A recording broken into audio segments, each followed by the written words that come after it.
જામનગરમાં મચ્છરનગર housing board વિસ્તારમાં બે ઇસમોએ મહિલાનું ઘર સળગાવી નાખ્યું હતું, જેથી ઘરમાં રહેલ રોકડ રકમ સહિતનો મુદ્દામાલ બળીને ખાખ થતા અંદાજે 1.45 લાખનું નુકસાન થયું હતું। ત્યારે ઘરને આગ લગાડનાર બંને ઇસમો વિરુદ્ધ પોલીસ ફરિયાદ નોંધાવાતા પોલીસે વધુ તપાસ હાથ ધરી હતી। જામનગરના મચ્છરનગર વિસ્તારમાં ગઈ તારીખ 4/9/2024 બનાવ બનેલો હતો। તેની વિગત એવી છે કે જે ઘરમાં જે બેન રહેતા હતા એમના બાળકો છે, એમના મિત્રો જે આ કામના આરોપી છે હિતરાજસિંહ વિક્રમસિંહ વાળા અને યશપાલસિંહ વાળા, આ બંને આરોપીઓ દ્વારા જે ફરિયાદીના દીકરા સાથે પૈસાની લેતી દેતી બાબતે અગાઉ બોલાચાલી થયેલ હોય તે બાબતનું બંદૂક રાખી અને તેમના ઘરે આવી જાનથી મારી નાખવાની ધમકી આપેલ અને ત્યારબાદ પ્લાસ્ટિકની અલગ અલગ બોટલોમાં 4 જેટલી બોટલોમાં પેટ્રોલ છાંટી અને દિવાસળીથી આગ ચાપી અને ઘરમાં આગ લગાડવાનો બનાવ બનેલો હતો। જે બાબતે Jamnagar city B division police સ્ટેશનમાં ભારતીય ન્યાય સંહિતા કલમ 326G 351(3) અને 54 મુજબની ફરિયાદ દાખલ થઈ છે અને હાલ આ બંને આરોપીને પકડવા માટેની તજવીજ ચાલુ છે। તે બાબતની આ તપાસ ચાલુ છે કે જે હિતરાજસિંહ અને યશપાલસિંહ કયા ધંધા સાથે સંકળાયેલા છે અથવા તો એમને કયા કારણોસર આ પ્રકારનું કૃત્ય કરેલું છે, એ તમામ વસ્તુની તપાસ ચાલુ છે।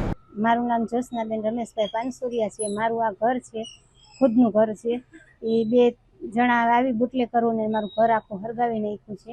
એ અમને એમ કહે છે કે તમે મચ્છરનગરને આ ઘર મૂકીને અમને દઈને વયા જાઓ। ઘર મારા ખુદનું છે, હું શું કામને દઉં? મને આમ તો 23 વર્ષ થઈ ગયા અહીંયા રહેતા લતામાં, પણ આ ઘર મેં 4 વર્ષથી મકાન લીધું છે, 3 વર્ષથી। એને સવારના 4 વાગે સળગાવ્યું ને નુકસાન તો આખું ઘર જ બળી ગયું। જો કે કાંઈ નથી રહ્યું।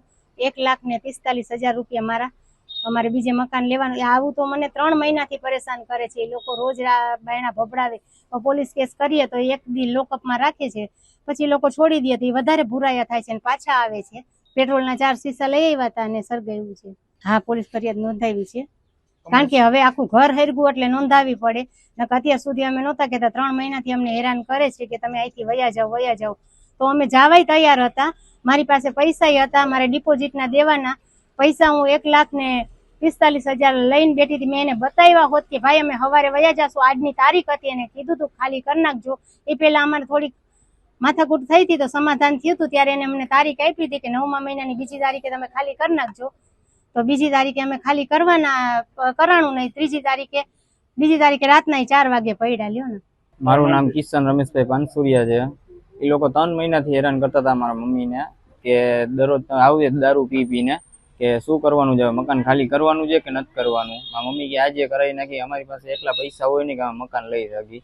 એ લોકોના દારૂનો ધંધા રાતને દી અહીંયા કરવા છે, દારૂ ઉતારવો છે। એ લોકો 6-7 જણા છે, પણ જે આવ્યા હતા એ 2 જ જણા છે। એ કે અમને 2ને વધારે વાંધો છે, અમારે રાતને દી દારૂ જ ઉતારવો છે અહીંયા। એ કે એટલે અમને એ કે વાંધો છે, અહીંથી હાલ્યા જાવ। તો મારા મમ્મી કહેતા હતા કે 1 દી જારવો હોય કે અમે હાલ્યા જશે, કે પૈસાની બધું રાખ્યું તો કાઢીને રાતે આવ્યા કે કોઈ બાપનું નથી મારવું। કે અમને એ કે 24 કલાક જેલું તો બીક જ નથી લાગતી। કે અમે જેલું એવડી કાપી પોલીસ અમે કે હપ્તા એટલા દઈ જઈને તો અમને કે પોલીસ તો બોલવાની જ નથી કઈ। આખું અંદર ઘરમાં આવી પેટ્રોલ નાખી અને સળગાવવા માંડ્યા, બધું નાખવા જ માંડ્યા પેટ્રોલ।